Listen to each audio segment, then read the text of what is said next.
Welcome, everybody. My name is Jeff Letterman. I work in our outreach section of Fish and Wildlife at the Minnesota Department of Natural Resources. Today, we are here to talk about reconnecting fish populations. It's a topic that I don't think a lot of us think a lot about, but we've done a lot through the decades to change our landscape, and it's had an impact on fish populations. And we're really excited today to have an expert from our Ecological Services and Water Resources Division at the DNR.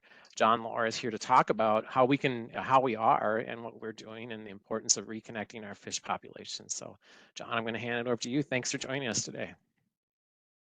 All right, thanks, Jeff, and thanks for everybody that is attending today. My name is Jon Lore. I'm the Clean Water Legacy Specialist with Ecological and Water Resources, DNR in Mankato.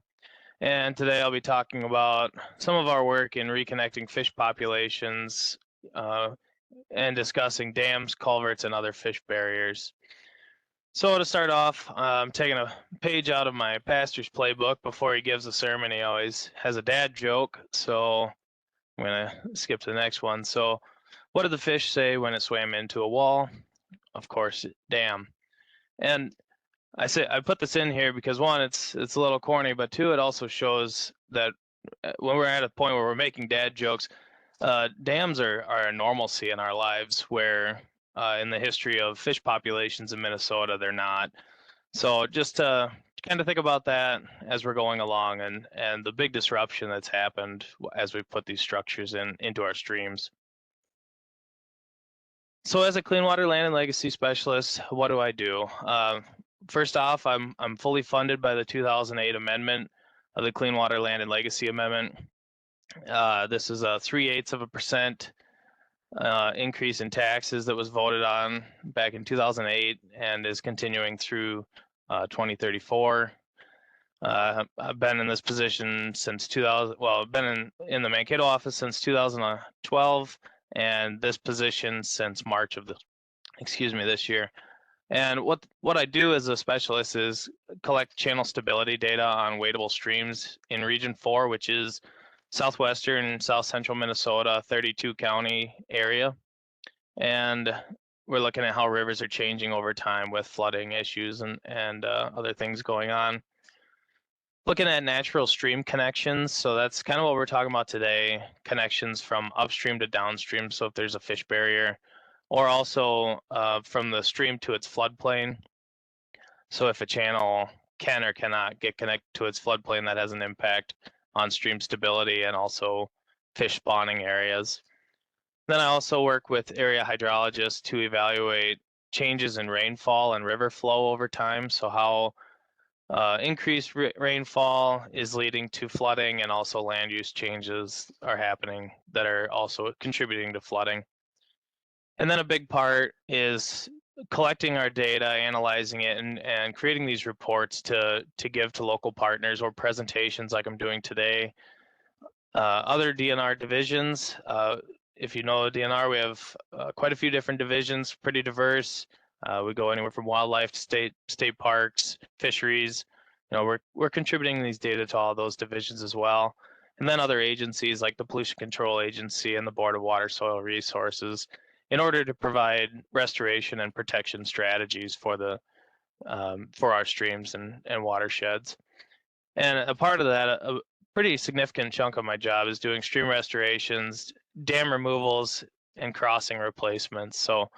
So trying to change the rivers a little bit, try to get them a little more naturally functioning, and in turn leading to better water quality and fish species or fish diversity as well. So in the DNR, we believe that in order to have the water quality that we're looking for as part of the Clean Water Land and Legacy Amendment, we have to look at watersheds in this 5-component framework.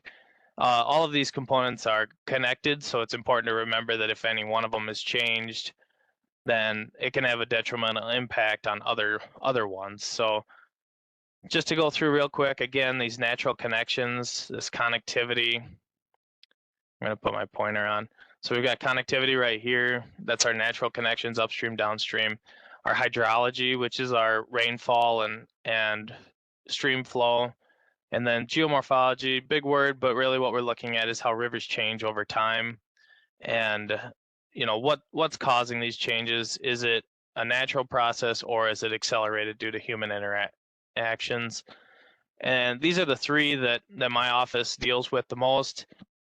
And then the pollution control agency usually is working with the biology and the water quality. So like I said, if any of these physical components of the watershed are changed, like a dam in the connectivity section, that can have an impact on the fish passage and also on water quality. So just something to keep in mind. And again, today we'll be talking about the connectivity part. I'm going to get rid of the pointer. So something to think about, from about 8,000 to 10,000 years ago, the Red River Basin and Minnesota River Basin especially were covered by a glacier. And from that point until about the mid-1800s, our rivers were free-flowing and had limited human infrastructure. So over that time, fish species adapted and learned to have significant migration patterns to find areas where they spawn, where the young can have nursery areas, where they're feeding, and then also where they're overwintering. So these areas can be hundreds of miles apart from each other, but they're all part of the natural movement of fish species. And from mid-1800s to mid-1900s, there was significant infrastructure placement. So within 100 years, we have a significant road infrastructure where we have roads, bridges and culverts, and then also we've put in dams for multiple purposes, recreation, hydropower, and also, especially in the mid-1900s, we started putting dams in to block common carp passage, because we were learning at the same time, these were introduced in the late 1800s, we were learning that they had an impact on our water quality in our lakes. So there were a lot of dams going up to block their passage. And another connectivity part that I'm not going to discuss as much is that we also put levees, and we have channel down cutting. And this ended up disconnecting floodplain spawning habitat for species like northern pike and yellow perch that rely on that slow moving water in the flood pulse to do their spawning in the springtime. And that led to a reduction in the species like that. So these next few slides with the green background, a lot of these came from our river ecology unit office in Fergus Falls, but why recreate the wheel when they have such great data on this? So this is a timeline of existing dams in the United States and Minnesota.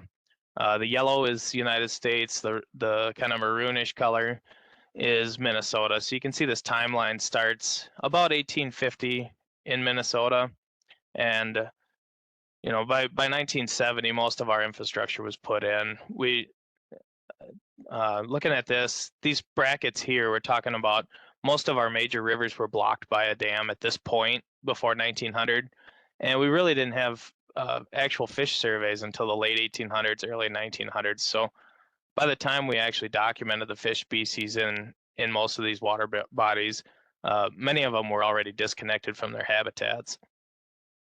Again, like I said, 1950 to 1970, a lot of those dams were strategically placed to block common carp passage, and we'll get to talking later about how we've learned, one, a lot of these were low head dams, which are can be dangerous and lead to drownings and other things, but two, a lot of times the common carp actually were not blocked by them and excelled in upper watersheds where the native species were not able to get back into those habitats. This is a list of dams that the River Ecology Unit looked at, and they have a publication that they're working on. One of them's on the DNR website, and I can give Jeff the link for that. But this first list of dams, there's a lot of small writing, so try not to focus too much on that, were complete barriers. So about 43% of the species in the watershed were not found upstream of these dams. This next section, 38%, or they're near complete barriers, and 38% of the fish species were not found upstream of the dams. And then these last two here are barriers up until about the annual flood or the 2-year flood. So, fish can still pass them relatively frequently, but it's for a short period of time in the year. And 21% of the species were not found upstream of the dams. And the yellow bars in this are the number of fish species within a watershed, and the red bars are the red bars are what's found upstream of the dams. So you can see this significant drop in many of these dam situations. And this was 32 barriers that were assessed in 150 fish species, 134 of which were native. This is a depiction of a lot of those species, and again, there's going to be some small font, but just to walk you through it, this get my pointer on again. This top level of fish species are ones that are very intolerant to connectivity barriers or dams or culverts, and they like flathead catfish, species like lake sturgeon, paddlefish, ones that have very distant migration patterns within a year. You know, like take the Minnesota River for instance. They're overwintering in the Minnesota River, and then they're going up, say the Blue Earth River, and then into the Le Sueur, and then into tributaries. You know, just for the Mankato area, people that understand that area, you know, they rely on some steep habitat, some riffle and rapid structures to spawn, which you just don't see in the Minnesota River along Mankato. So they have to seek out that habitat for spawning. And flathead catfish and lake sturgeon and paddlefish are and shovelnose are definitely very intolerant to dams. But then there's species that, unless you're a micro fisherman, you probably don't recognize. And some of these are federally endangered species, like the Topeka shiner, that 100% of cases were not upstream of dams. So, and the flip side of that is that these species that indicate poor water quality actually do really well upstream of dams. They don't have to migrate as far within the year. You know, they can just handle low oxygen situations in the wintertime, so they don't have to go all the way to the Minnesota River to overwinter. They can stay in a drainage ditch or a small creek in our area. So again, common carp, 19% of cases, they were not upstream of a dam. So a vast majority of the time they were upstream of these dams. And here's just a quick table just to show you. And these species are fairly common, like shovel-nosed sturgeon, channel catfish especially, sauger, and they have significant impacts when there's dams. So that's a big barrier to them, no pun intended. But it's good to note that, you know, these common species also on the downstream side, the ones or the lower side, excuse me, are ones that are pollution tolerant and they can handle things, and they're almost upstream of every dam. So when we're doing our biological assessments, or when the Pollution Control Agency is, a lot of times upstream of barriers, they're seeing this majority of fish species, and that's leading to poor IBI scores, or index of biotic integrity, which is how they score a stream based on the fish species there. And it may not be a perfect indicator of water quality and habitat because of that dam or barrier that's downstream.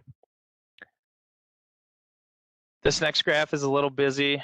These are ones where the dam has been removed, and the white boxes like this are the number of species within the watershed. So the entire bar is the species within a watershed. And then the gray part is the number of species that have come back after dam removal. And in all cases, except for maybe the one that I'm highlighting right now with Lake Florence, a majority of the species came back right after dam removal. And that's the case, like, you know, I grew up on the Cedar River in northeast Iowa, and dams are where you fish usually, because that's where the fish get stopped in their migration pattern, and they get piled up right there. Like, if you take the dam out, they're ready to move upstream immediately, if not sooner. So the one that we're going to talk about here in my region is Flandreau Dam in the Cottonwood River watershed. So that's down by New Ulm.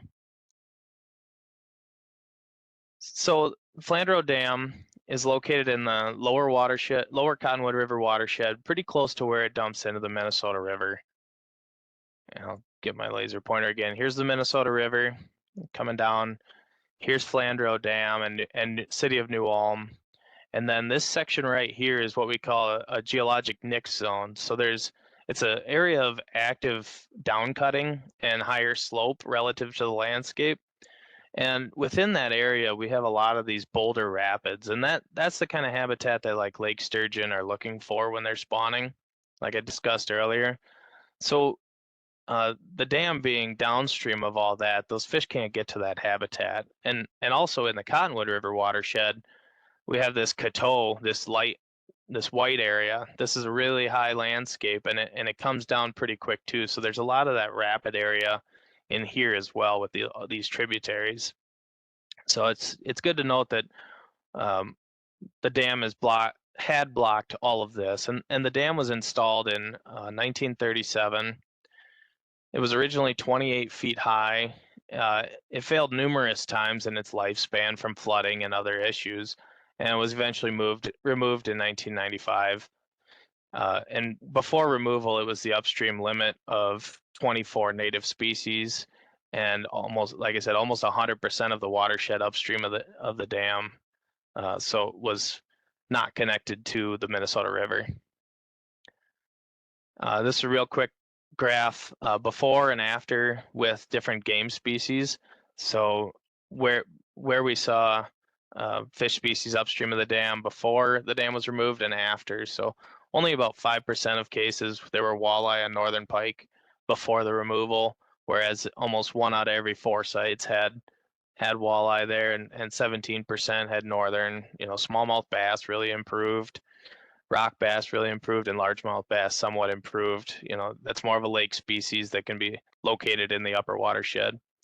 The thing to note is that channel catfish and sauger were not upstream of the dam prior to removal, and that's pretty rare, especially as common as channel catfish are. Sauger are more of a river species, but channel catfish not being upstream of the dam prior to removal is kind of a big deal. It just kind of shows their intolerance to dams.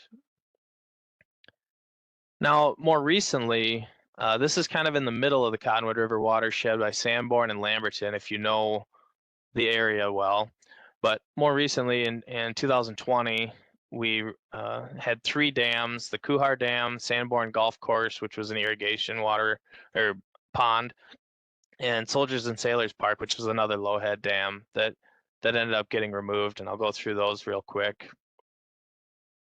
This is the Kuhar Dam, and I'll get my pointer again. So right before the road here was where the dam was located at. And instead of having that dam, which was fairly good for fishing if you talk to the locals, now we have 7 riffle structures, which are these arches. And then these blue dots downstream of there are expected pools that kind of clean out themselves and end up being really, really good fishing areas. So instead of having one area to fish, now there's 6 or 7, depending on the year and how the riffles are looking.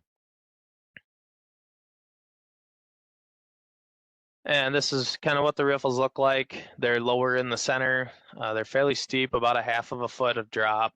And then on the downstream end of them, there's these deep pools that the fish like to wade around and feed in, and while they're getting ready to make that burst over the next riffle.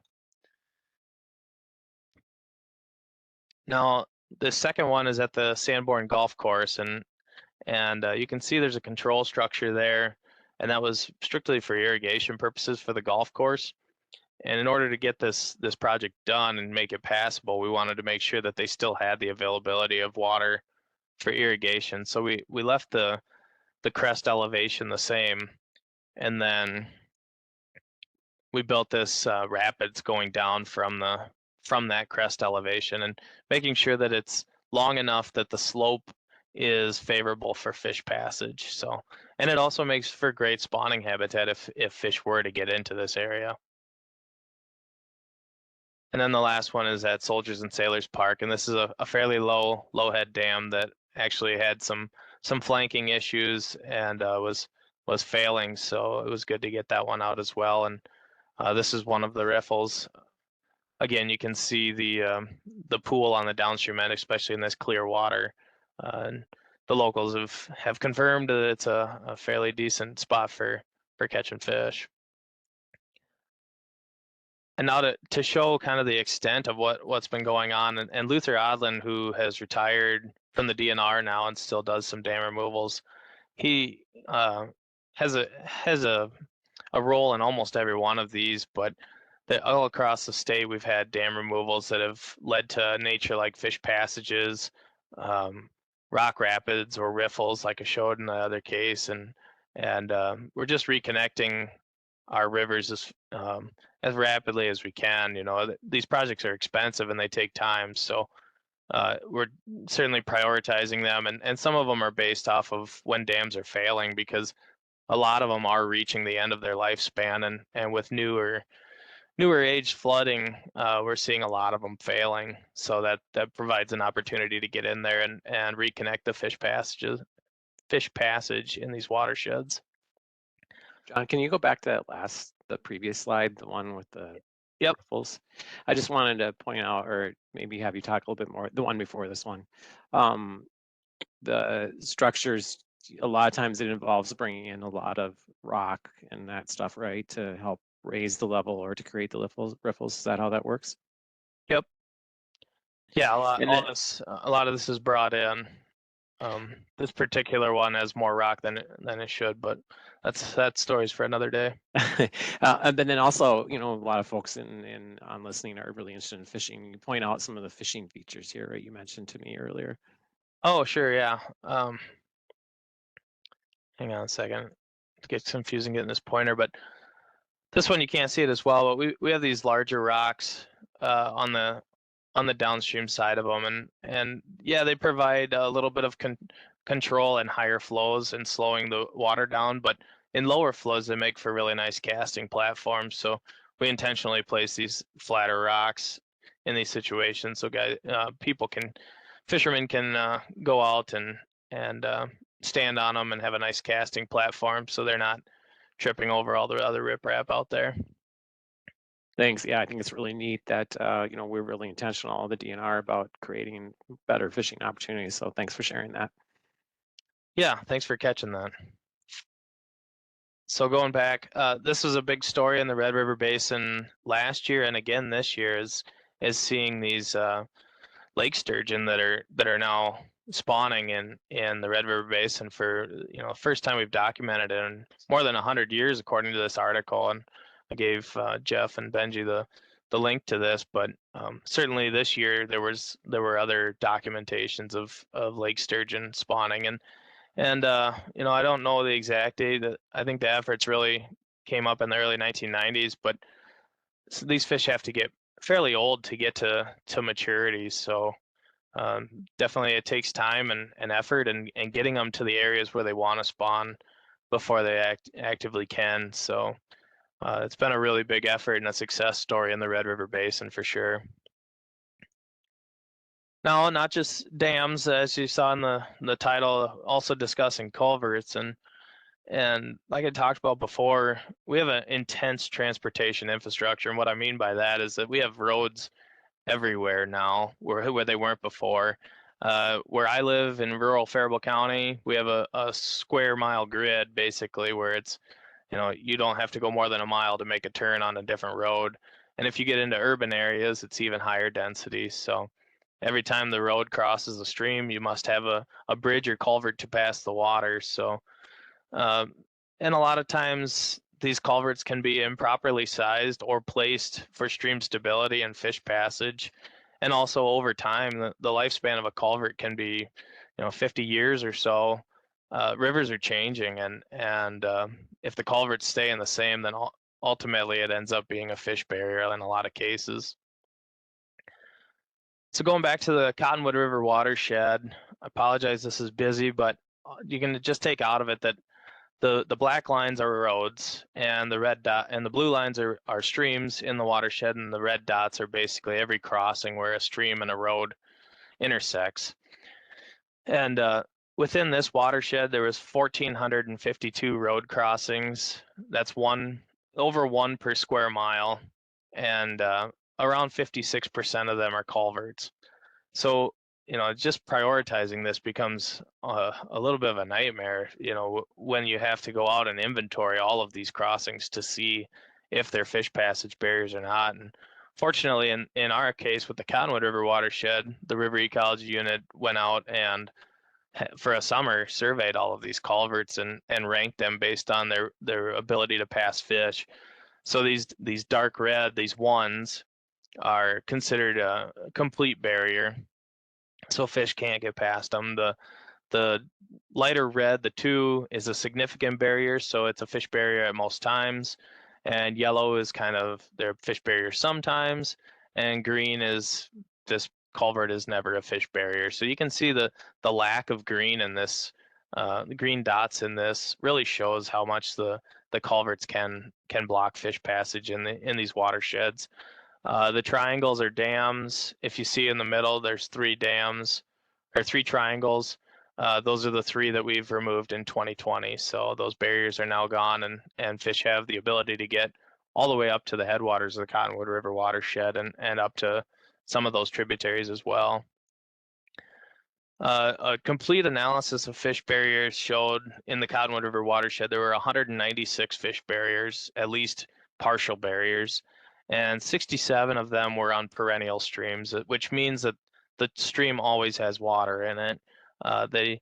There are other stream and tributaries that are intermittent or ephemeral, which can run dry. So that's not as big of an issue for fish passage, but these perennial streams certainly were concerned with fish passage barriers. And what these culverts can have a variety of looks, but this would be one that has a jump barrier where either downstream the channel is cut down and left the culvert high and dry, or the culvert itself has created a scour pool that's left it high and dry. But even if a fish were able to jump into this culvert, there's no water in the culvert to allow it for passage. So these are things that we're looking for when we're doing our inventories.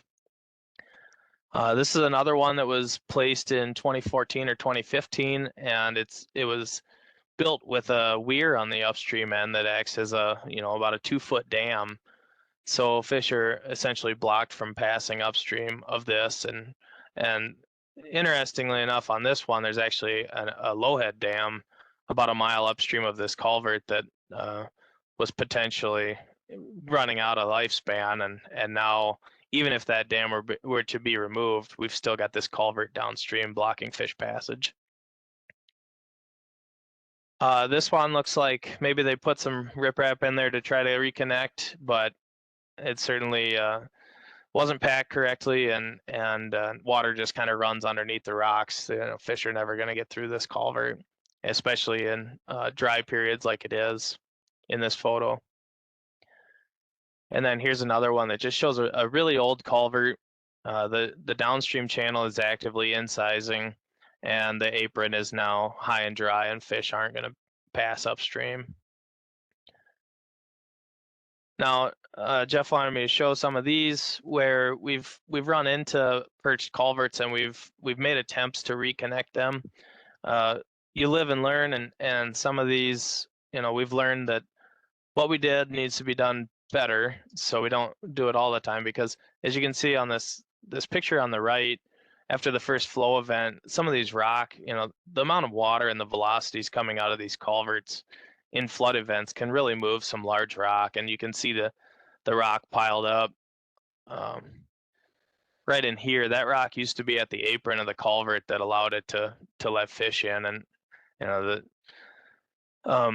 it was moved, and now there's a lip again right at the culvert. So this is effectively a fish barrier again at most flows, but like I said, you live and learn, and don't do it again.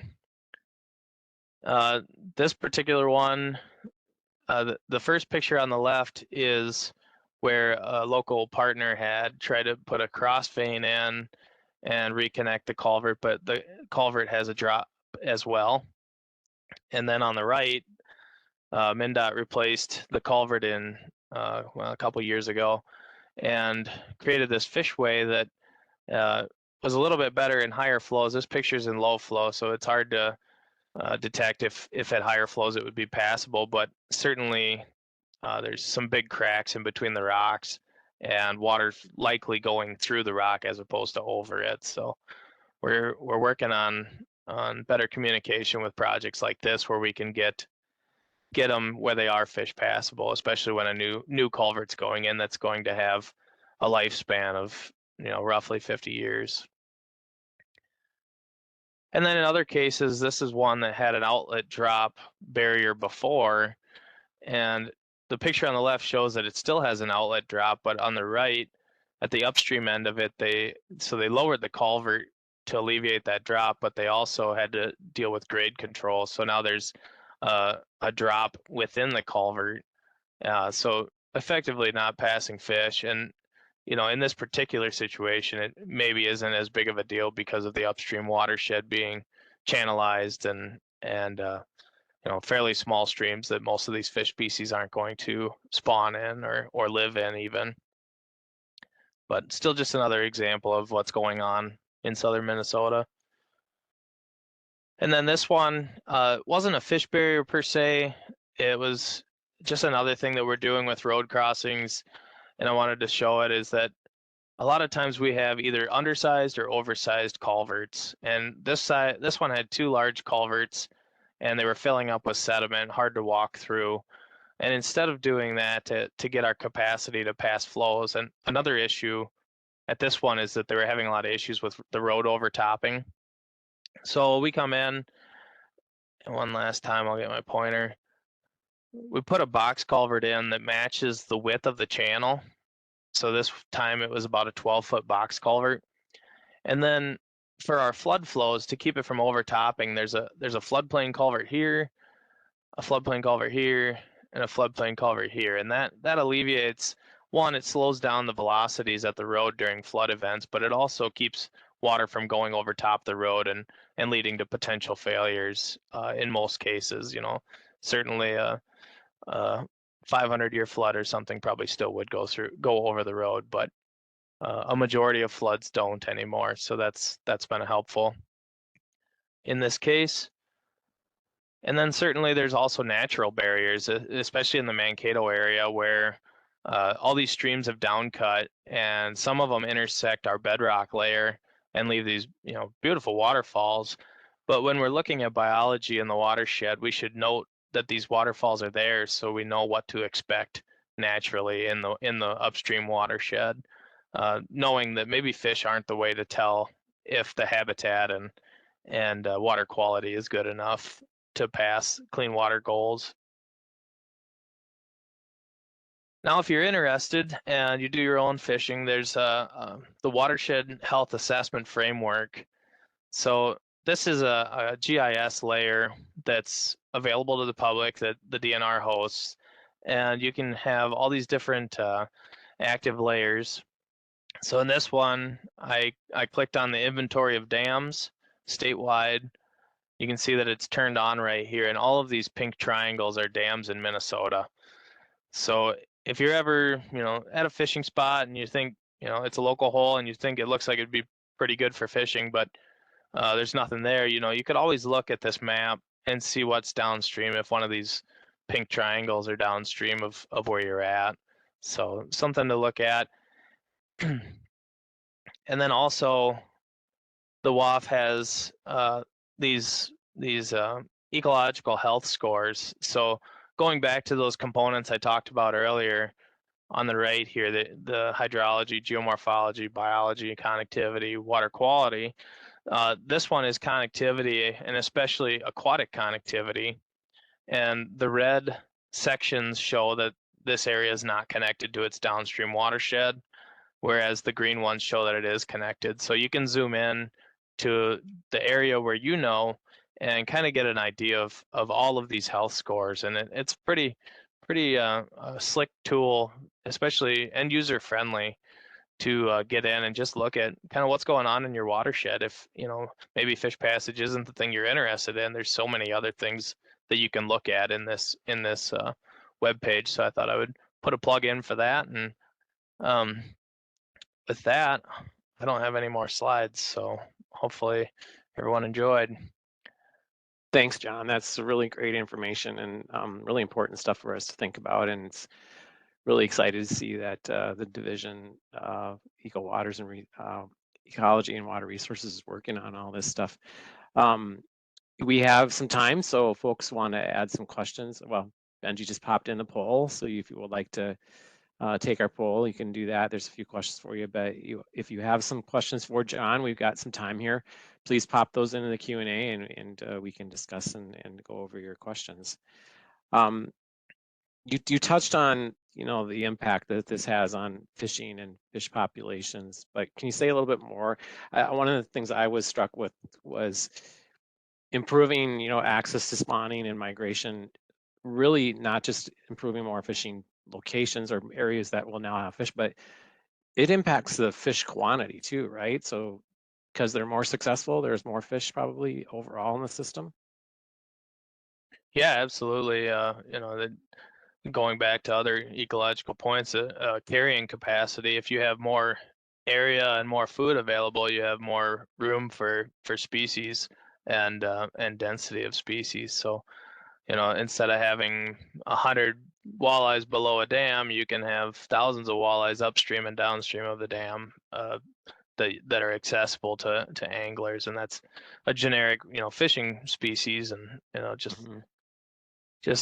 kind of saying it off the cuff, not necessarily the right numbers, but it's still something to think about. And the forage have access to upstream habitats as well, so it's not just the game species that we're looking at. Yeah, if you want to stop, well, first of all, just folks know you're willing to take calls. You've got your phone number there and your email. So, Yep. but in a few seconds, you want to turn off the sharing, and then we'll get into. We have some questions. Sounds good. I'll stop right now. Thank you. Paul is wondering if there are unintended consequences or negative impacts of removing dams. Well, every action has a reaction, so there's always some kind of unforeseeable thing.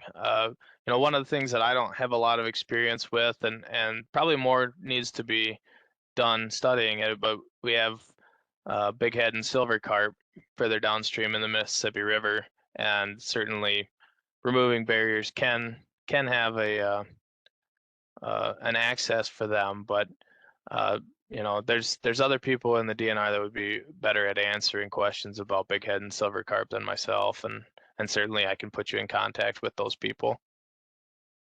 But yeah, I mean, for the most part, we're restoring the diversity of species, and that's limiting the niches available upstream. So like when it's just carp upstream and there's no other species competing with them, then they tend to overpopulate and cause even more issues. So it is generally a talking point that these fish populations do better and carp are more limited if there's more diversity in the watershed.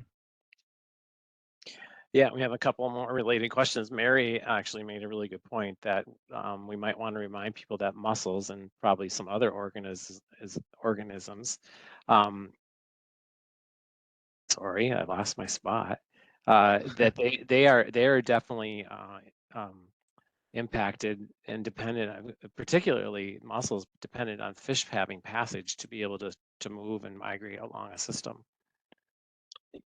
Yeah, and I would say the hardest thing about talking about fish barriers is talking about them for 20 to 30 minutes as opposed to 4 hours. But mussels are definitely a huge part of this story too, because for those that don't know, the mussels release their young into a lot of these fish species gills, and then go upstream with those fish during those spawning areas, and are released as young mussels and then live there. So if the fish can't get up, then the mussels can't get up, and mussels are critical for stream bed stability, for water quality treatment. Definitely important. So thanks for making that point. Hmm. And then also connected to that, what we were talking about, there are fish barriers can keep carp out of a system potentially, but you mentioned some of the challenges with that. But um, Mark was wondering, are there any rules of thumb where we know fish barriers do more good than harm? Yeah, I mean, we work with a wildlife and other staff where there's a lake that we know doesn't have carp. It's doing really well. The water quality's very good. It's at the head of the watershed. It's likely not an area that, you know, riverine fish are coming up to spawn in. Like certainly those fish barriers are acceptable in those areas, and we want to protect the wildlife lakes as well. So, you know, that's why it's important to coordinate with all the divisions and even staff within our own division. We have non-game staff and others that have a lot more expertise in you know, just the smaller details of each one of these watersheds. So it's good to work with them. And if it's a no-go, then, you know, certainly that's what we accept and we move on to another one. But most of the ones that have happened in my region have been reactive after flooding has made them fail, as opposed to being proactive when they're showing signs of failure. Again, somewhat related, but have you seen other, Felicia's wondering, with eliminating dams, have you seen other improvements in other wildlife? Certainly it's going to allow for passage of terrestrial species, maybe especially in bigger dams, so like turtles that are you know, somewhat aquatic and somewhat terrestrial. You know, I don't have specific numbers. That's where we rely on a lot of our other staff, like non-game, to help us out with that kind of monitoring. You know, like I said at the beginning, a lot of what my objective is clean water and those 5 components of aquatic systems or watersheds. So yeah, certainly it would be a good question to ask wildlife specialists as well. You mentioned the Pollution Control Agency. Obviously, you're working closely with them on some of these projects. Are there other partners? I imagine county government and folks that get involved in these projects. Yep, soil and water conservation districts, county water planners, you know, anybody that's involved with water or the health of that watershed is always brought in. You know, we don't have a lot of watershed districts in our region like the Red River Basin does, but we do have some, and they're certainly a big stakeholder in these projects as well, when they are involved. So yeah, I mean, it's just, and then, you know, board water soil resources a lot of times helps with the funding.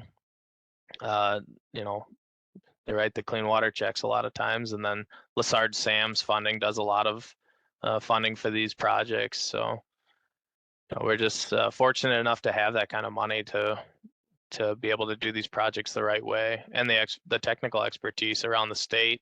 There's so many people in these clean water jobs and the river ecology unit and fisheries staff, especially that deal with these rivers and dams and such across the state, and they're great to bounce ideas off of and potentially learn from their mistakes, as I'm willing to point out our own. Speaking of Lessard Sam's, you want to talk a little bit more about that and that funding source and where it comes from? I'm probably not going to do it justice. So Amanda Hillman out of the River Ecology Unit is the one that kind of does the scoring criteria and then sends it to Lessard Sam's council. But that funding was originated though out of sales tax, right? Yeah, I honestly am drawing a blank on that right now after all this, but certainly I can look into that and get back to you. There's definitely better people to answer that question. They help distribute, right, the Clean Water Legacy funding, right? I guess is what we're talking about, right? I was gonna say, I think a third of it goes to clean water, a third goes to trails, and it's divvied out. So, but this is a tax that we're all paying, coming from a sales tax that we all pay, that Minnesotans voted in, was it 20 some years ago already now, right? To help support 2008, yeah. Yeah. So it's a great, as you said, it's a great resource that we have that. And then of course you work, I'm guessing, with a lot of private entities too. Well, you mentioned the golf course for one, right? And then farmers and landowners, I assume, probably obviously get engaged in these projects. And which leads me to another question about if there's a landowner out there that is concerned maybe about barriers or passage in some of their, streams or waters that they have property around. How would they, who should they connect with, or can they get involved in maybe to help do something with that? Well, certainly.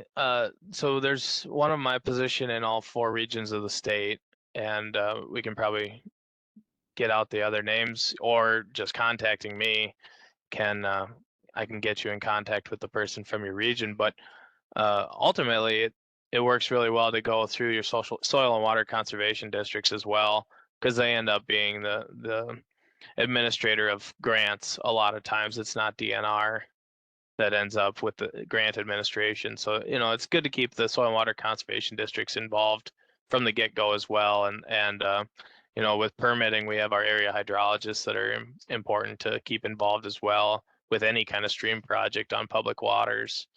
So, And then if you're not a landowner, and we talk about stewardship in these programs and how people can help, how else can they help? I imagine there's maybe some nonprofits or other community organizations maybe that might want to get involved in. yeah, certainly. Whatever's in your local. I mean, like just an example in the Mankato area, like there's the Blue Earth River Rock Hoppers or something, like Facebook groups that are in that area that enjoy the rivers and enjoy going to Rapidan Dam and kayaking downstream, and have a lot of experience in that area. So those are great resources to kind of jump in with and um, kind of understand where their values lie on our rivers and such. But otherwise, I've had just a couple of interested people that are like, hey, we see this as a safety hazard for our children. We see this as a fish barrier for the upstream people.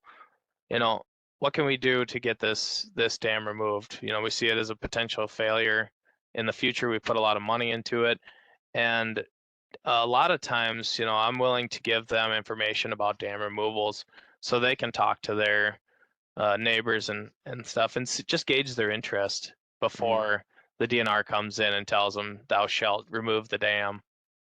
It's just a really good way of building those relationships. And yeah.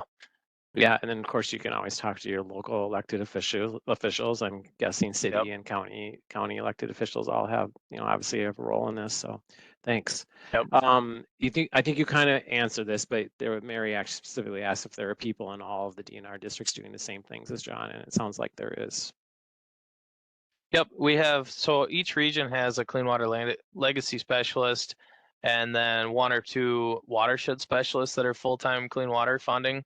And then some of the area hydros also are. So, there's quite a few staff throughout the state that are willing to help out if you have questions. But certainly, if you send me an email, I can certainly direct you to the right person based on where you live. Great.